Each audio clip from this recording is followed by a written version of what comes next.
C'est étonnant, non? Voici une rubrique de radio quotidienne assez méchante qui s'appelle Les Chroniques de la haine ordinaire.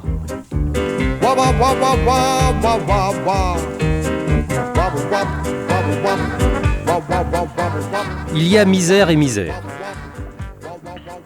Il y a la misère éclatante qu'on nous trompette avec fracas, qui s'étale à nos unes et s'agrippe à nos remords, qu'on nous sert dans la soupe et qui nous éclabousse. C'est la faim fiévreuse des agonisants sur le sable, et les maladies rongeuses, la lèpre avec moignon sur rue, et le crabe invaincu, le crabe aux pinces noires à nous manger le ventre.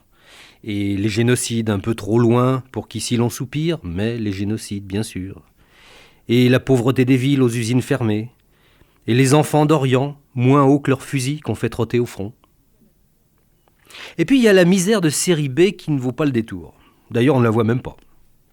C'est la détresse bien mise de la vieille fille au cul déshérité, n'ayant su que s'asseoir. C'est la panique extatique du vieillard rhumatisant qui ne sait plus s'extraire de son taxi tout seul. C'est la misère des petites annonces. Pas forcément des petites annonces du cœur, du sexe ou de l'âme. Voyez celle-ci qui m'est tombée sous l'œil par hasard dans la rubrique Divers-Ventes d'une revue spécialisée dans les métiers du spectacle. À vendre, mannequin, ventriloquie.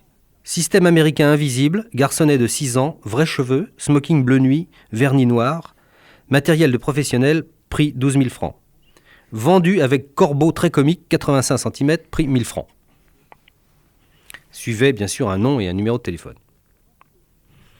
La ventriloquie avec marionnette est une attraction qui prolongea pendant quelques années à la télévision l'engouement qu'elle avait suscité au temps du cinéma des familles, où elle avait tout loisir de s'exprimer entre les Esquimaux et le documentaire. À 2 pingouins près, bien peu de ces phénomènes connurent un véritable vedettariat. Les plus doués, ou les plus chanceux, survivent encore dans les cabarets emplumés où le personnel zélé profite du peu d'intérêt qu'ils suscitent pour renouveler les consommations pendant que les girls changent de cache-sexe.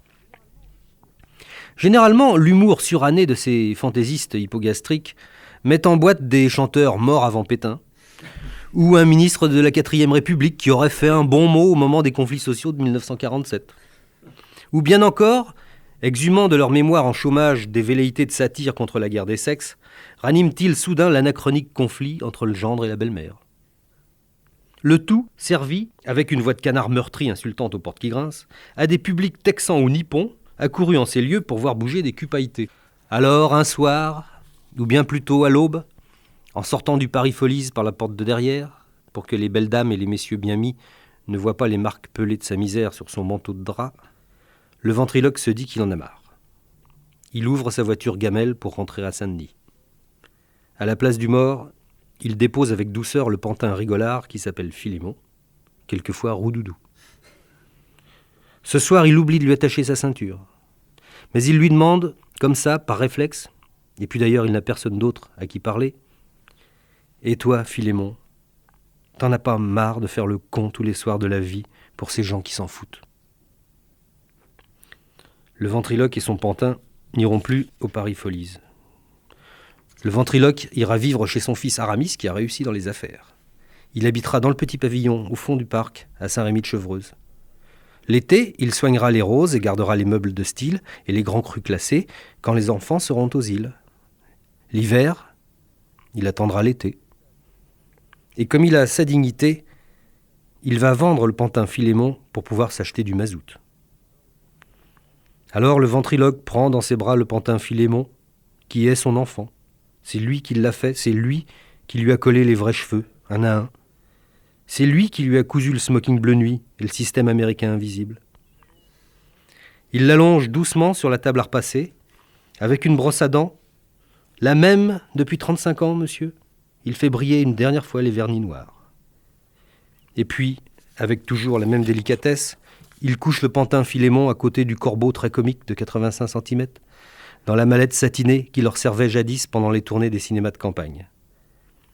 Et il ferme lentement le couvercle, qui claque à peine, dans un chuintement ouaté. C'est comme un bruit définitif de cercueil élégant. Et le ventriloque se lève, il se sent vieux, il téléphone aux petites annonces avec une voix de canard.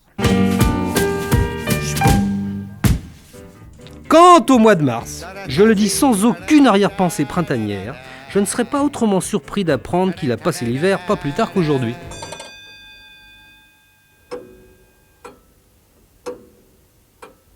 C'est étonnant, non ?